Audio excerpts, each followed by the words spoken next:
It is now my pleasure to introduce the 10th president of Carnegie Mellon University and one of the Scott Institute's strongest supporters, Dr. Farnam Jahanian.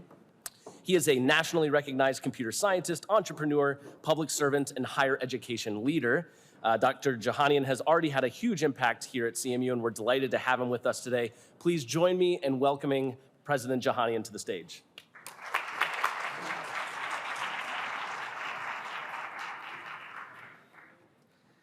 Good afternoon, everyone. It's good to be with you. I do want to take a moment to, first of all, Daniel, thanks for that introduction. I asked Dan to make it really quick. I really appreciate that one-sentence introduction. Really appreciate that.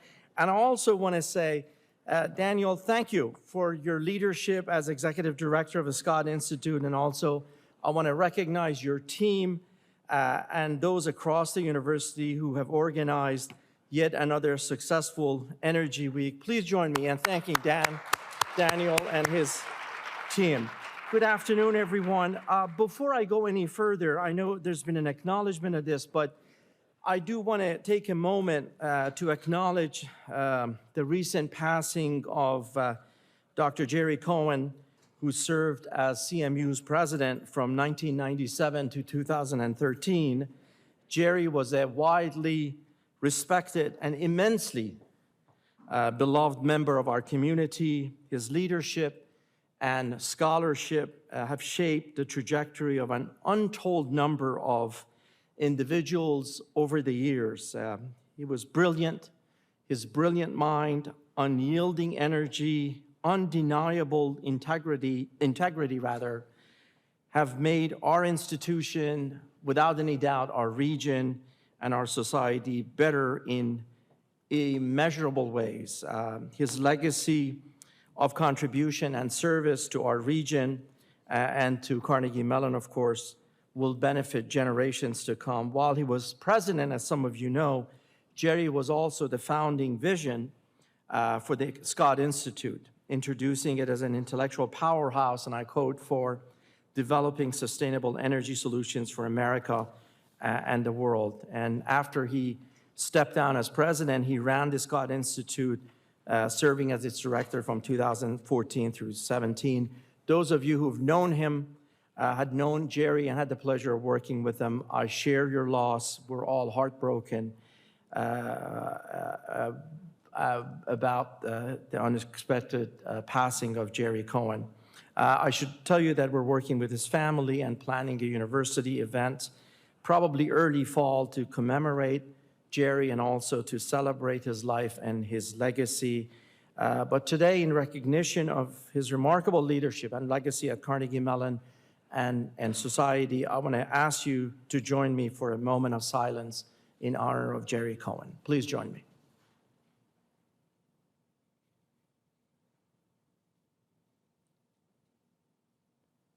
Thank you. This is the first full day, the second day of Energy Week, which means you're likely are having some great conversations about transforming transportation and how we can evolve our systems to support a healthier and greener future. In fact, these conversations are happening now in Pittsburgh. It's a significant point. As some of you know, this was once a coal mining town. But what you may not know actually, a few decades ago, Hamburg Hall, which is just half a block from here, right here on campus, had a prior life housing the U.S. Bureau of Mines. We've come a long way over the years. Today, Western Pennsylvania has become a magnet for R&D. Pittsburgh has turned into a city fueled by eds and meds, and Carnegie Mellon is home to not just Hamburg Hall, but also the Scott Institute for Energy Innovation, which is leading a decisive change to decarbonize our energy economy. And folks, this is a challenging work, as all of you know, and the transformation of our economy and a sustainable energy future, something that continues, and it's going to require an all-hands approach. And this actually gives us an opportunity this week to convene the greatest talents and thought leaders in energy and sustainability and break down the field's disciplinary silos in pursuit of meaningful progress But I want to tell you, this is not new for CMU. I'm reminded of the fact that just in 2022, we had the honor of partnering with the Department of Energy to launch and host the Global Clean Energy Action Forum. And true to its title, this was a major global event. It convened the world's top leaders in clean energy, and including 32 ministers from around the world and our own U.S. Secretary of Energy, Jennifer Granholm. These events position us to work together in Pittsburgh, Western Pennsylvania, of course, United States, to lead the way, I should say, in clean energy innovation, including in the area we're focusing this week, which is transportation. Of course, this is a unique moment in the history of this country. It's a once-in-a-generation moment with significant investment that the federal government is making in clean energy and related issues. And our nation, and this historic investment, I should say, in systems and skills that are needed to grow workforce, manufacturing capacity, so we can seize the economic opportunities that are ahead of us. And of course, Scott Institute plays a significant role in all of this. And as you see, building and utilizing partnership in research, government, industry, and business is really a core to success in the future. Today's keynote speaker, Sara Innamorato, understands the importance of collaboration and innovation when tackling tough issues and creating an inclusive economy for all citizens. She's joining us for the first time today in her official capacity as Allegheny Conference executive. In her role, Sara is the highest elected official in Allegheny County, and oversees the operation of 20 departments under the executive branch. And she's the first woman to serve in this role. I will pause and let you clap. This is known as leading the witness. It's a sweeping set of responsibilities, I should say, that has led to Sara being called the most powerful person in southwestern Pennsylvania when it comes to public transit. Prior to being sworn as our county executive this year, she served in Pennsylvania House of Representatives from 2019 to 2023. As our state representative, she earned a reputation as a powerful convener, a champion of equity, and a steward of clean and healthy environment, among other attributes. I do want to say that she has developed a reputation and unique ability to bridge gap across generations. She's able to bring people together to create jobs, to focus on housing for all, to create safe communities, and of course, a clean and healthier environment for all of us. I've gotten to know her. I've had the pleasure of working with her, who asked me to serve as co-chair of her Transition Talent Committee. Over the last few months, she has proven to be deeply dedicated to advancing this region, its residents, communities, and businesses. So we're so glad that you're here with us, Sara, today, celebrating Energy Week with the rest of the community. Now, would you please everyone join me in extending a warm welcome to our keynote speaker this afternoon, our county executive, Sara.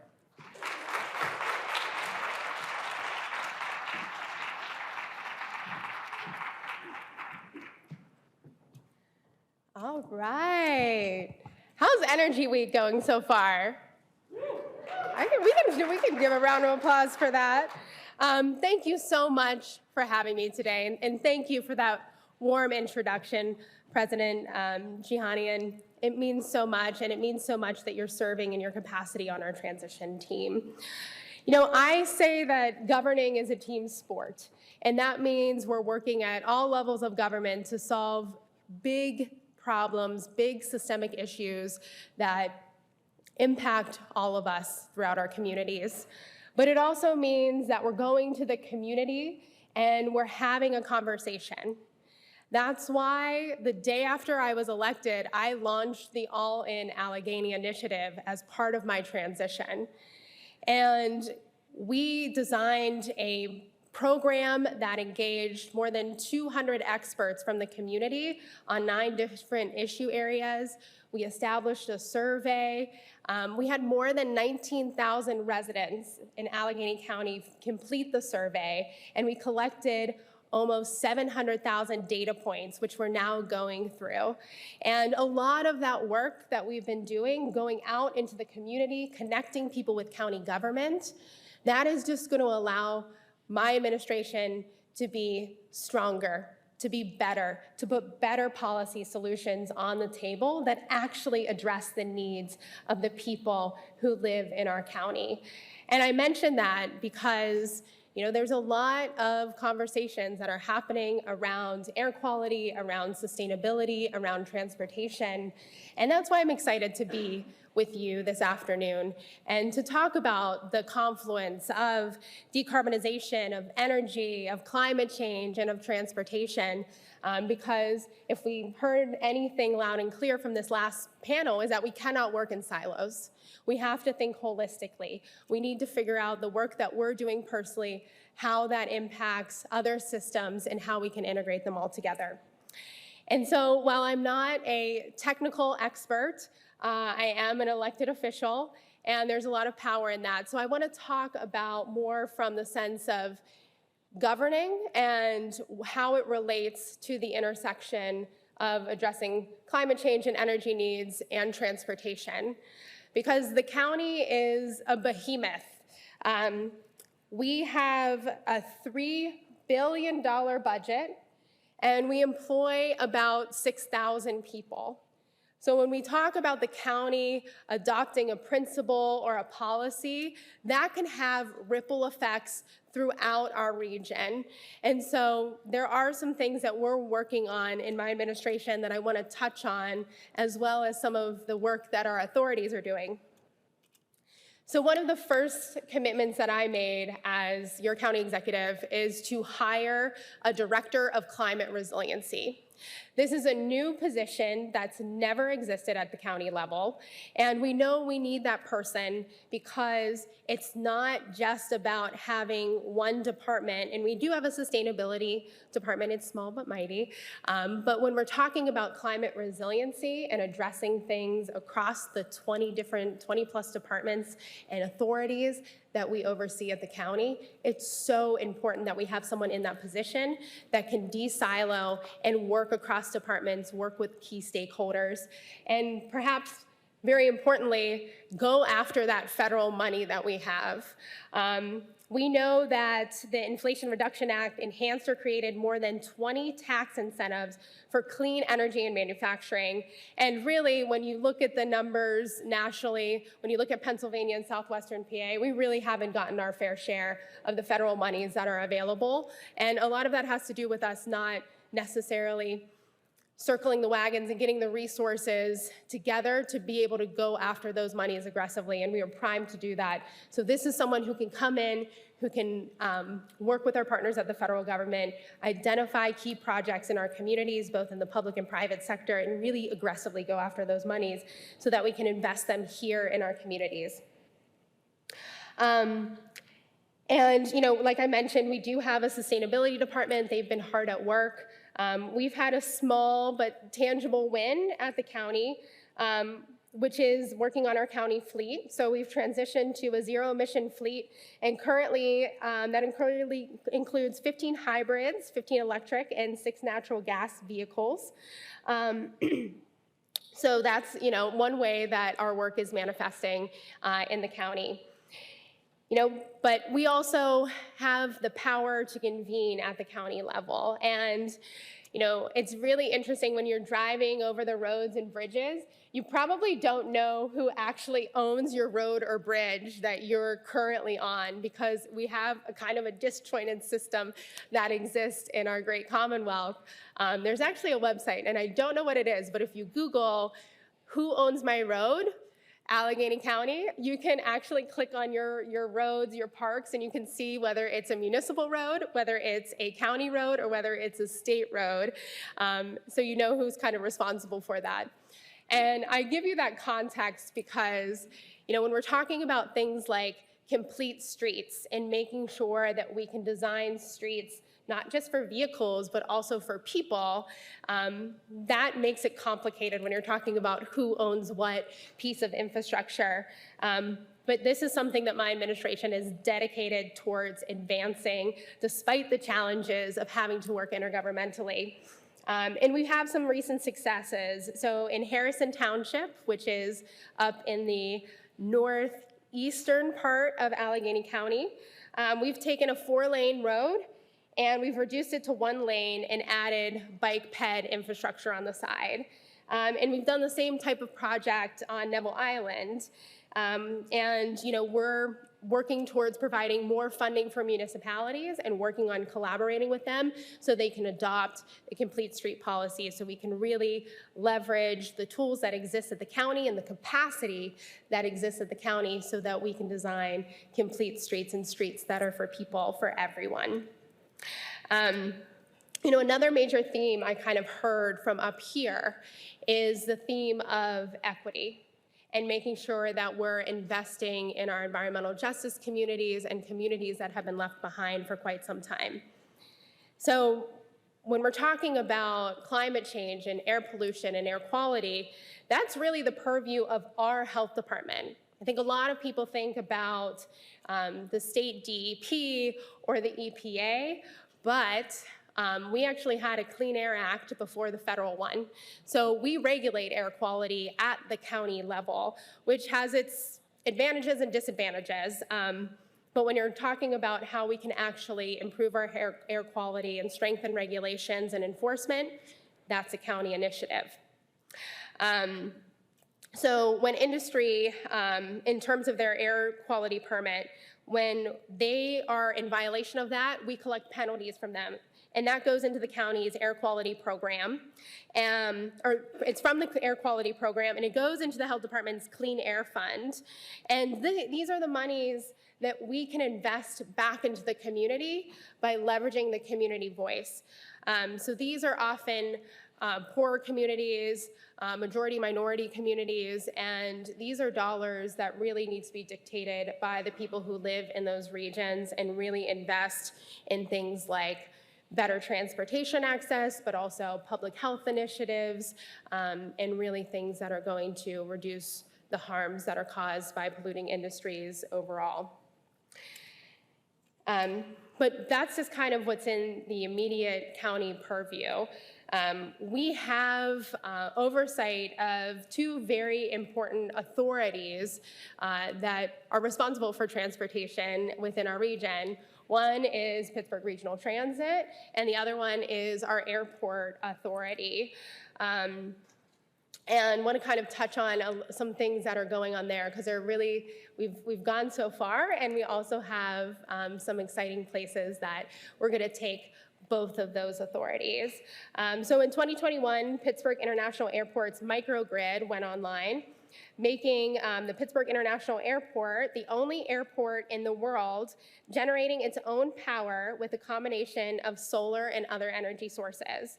And Pitt's first major project leveraged its natural assets and strong partnerships to build up regional businesses alongside the support of the elected leaders. So this microgrid, which is currently in its 2nd phase of development, has reduced carbon emissions by millions of pounds, lessened the strain on the primary power grid, and saved the airport and tenants millions of dollars on electricity costs. It's also won several awards, and we were recently named most sustainable airport in the world, which is pretty exciting, and we should be really proud of that as a region. But they're leveraging this work that they've done into some really exciting things in the future. So one of the things is the airport actually considering producing hydrogen on site. And we know that hydrogen, it can be a mixed bag. It's not the panacea for all of our energy challenges, but with the right guide rails and used towards the proper industries, it can have a deeply profound impact on our carbon emissions and our overall air quality. So, they're really looking at producing hydrogen on site as a way to create sustainable aviation fuel. And so as we look at the industry globally, there are more requirements that are going to be placed on people who are flying, on the airlines that are going international, and they're going to be required to have this sustainable aviation fuel. And there's really no one leading on that. We have some folks on the West Coast where there's some light production has started, but we have this opportunity in southwestern PA to really be able to lead on that and use our airport property as a place to experiment and innovate and apply technology and lead the way on sustainable aviation fuel. And we're looking at numbers like cutting emissions of upwards to 80% compared to regular jet fuel, which is incredible. And those reductions could even be bigger if we're talking about how it's made and how it's delivered to the airport. There's also, some innovations online that around sustainable aviation fuel that, we could also use fugitive coal mine methane, which is just right now getting released into the air. And we know the negative impacts that methane can have on our climate and climate change. So we're talking about how do we capture them and direct them into infrastructure that can, help to create this next phase and this new industry right on the site of the airport, which is really exciting. And this is all super important because when we're talking about these investments, we're not only excited about the innovation and the effect it has on carbon reduction, but the Pittsburgh Airport has been so innovative in how to create opportunities for people to access the jobs and the monies that are coming into the airport as we're going through this modernization project. The Pit to Work program has taken folks and put them through pre-apprenticeship programs to upskill them and then to give them jobs at the end of it. And during that time in the program and then with their job at the airport, these are individuals who are getting access to transportation to their job, they're getting access to childcare. So as we're thinking about these types of investments to improve air quality and innovate in the energy sector, we also need to think about people and what do people need to be able to access these jobs of the future, because it's not going to be everyone with advanced degrees. It's going to be folks who are going to be from our building trades and people who, maybe need some supports and so that we can help remove the barriers so they can access these opportunities. Because when they can access these opportunities, we're living up to our standards of creating shared prosperity for all. So it's really an exciting time out at our airport. So the other major thing, the other major authority that we oversee and we work with quite a bit is Pittsburgh Regional Transit. And right now, PRT is converting its bus fleet, the second largest bus fleet in the state, to 100% clean fuels. Their goal is to complete conversion to battery electric and hydrogen fuel cell powered buses by 2045, which is a really exciting and aggressive goal. Currently, PRT, they operate 8 battery electric buses. Right now, that's in their service fleet. And they're working on incrementally replacing their diesel buses with these battery-operated buses. But it's an expensive process. So we're working with them to find avenues for investment in that infrastructure. So it's a really exciting time. But we also know that it's not just about the bus.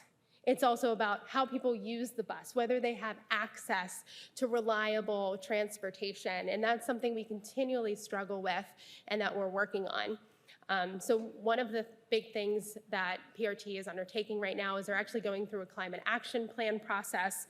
And part of that is looking at their ridership and looking at how they're moving people across this region. And so they're going through, as part of that initiative, they're going through a bus line redesign, which means that we're gonna look at the system, because in a post-pandemic world, we don't use a hub and spoke model anymore. People don't work downtown all the time. They might come and work in Oakland. You might need to move from neighborhood to neighborhood. And we need to update our transit system so it reflects the way that people are currently using our system or would like to use our system. And they're going through that process right now of collecting community feedback. So I do wanna make sure that you all know that you can put your input into the bus line redesign program and share your feedback on the routes and coverage. If you go to engage.rideprt.org. So that's engage.rideprt.org. Like I mentioned, governing is a team sport. It's so important that you lend your voice. When we talk about things that you can do, this is one thing that you can do. You can tell PRT the type of transit system that you want to see in the future. The forum is open. It is accessible to all of you, so please share your feedback on how you feel about that. You know, another thing that I heard on the panel that I'm really passionate about, and I'm really excited to partner our economic development department with the folks at PRT, is around transit-oriented development.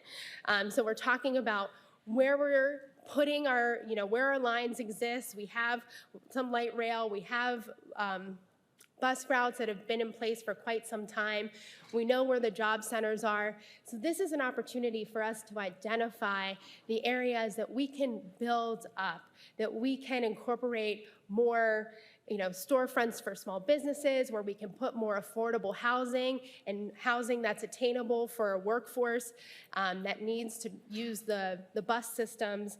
And it's just a really exciting time. And while the county doesn't have a lot of ownership over the zoning or the land use, this is where the power to convene really comes into play, because we have the opportunity to work with our local municipalities, to work with PRT, and to work with our external partners to really come up with a comprehensive plan and identify where we want to improve density and walkability and make sure that people can access their public transportation, because it really belongs to all of you. The other thing we're thinking about when we're talking about equity and access is making permanent a reduced fare program for PRT for SNAP recipients.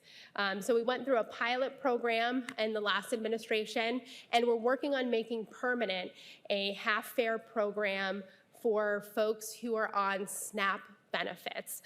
So we hope to launch that in the early summer, and that's a collaboration between our Department of Human Services and PRT. So we're really excited to roll that out and sign people up, because we know that bus lines are lifelines for so many people who live in our county. And as PRT is going through their climate action planning, they're also exploring how to further decarbonize their assets, like switching to renewable electricity for their light rail system, reducing energy uses in buildings, and incorporating solar, and transitioning support and maintenance vehicles to low to zero emission technologies. So there's a lot of exciting things happening at our Pittsburgh Regional Transit as well. So that's a lot. So I'm going to just wrap it up a little bit, and then we'll have some time for questions and dialogue, because I really do want to hear from you where you think the county could go as it pertains to, energy and transportation. So, I'm excited that we're all working together. As you can tell, there's a lot going on. There's a lot of moving pieces, and we have the potential to do so much more. The county, for the first time in its history, is going to undergo a climate action plan. And this is going to incorporate a lot of what we've done, where we are currently, and where we want to be in the future. And there is going to be a lot of community engagement involved in that process. And we hope to see you at events we do. We hope to hear from you about what's important, because that is going to be a living, breathing, and guiding document for our region, and it's going to allow us to move forward. And I just want to thank you all for being here, for being present. And I know when we can work together, when we can share a collective voice, we can empathize with one another, I know that we can build a more sustainable and inclusive county for us all. So thank you all, and I'm happy to take some questions.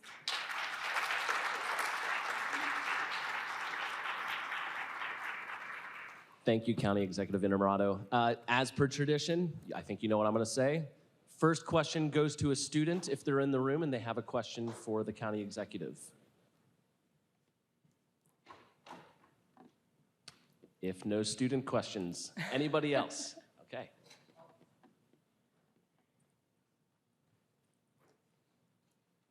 Hi.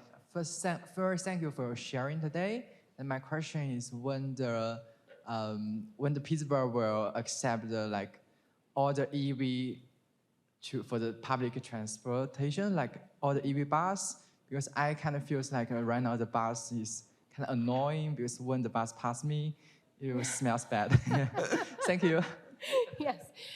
Please submit that feedback on engage.rideprt.org.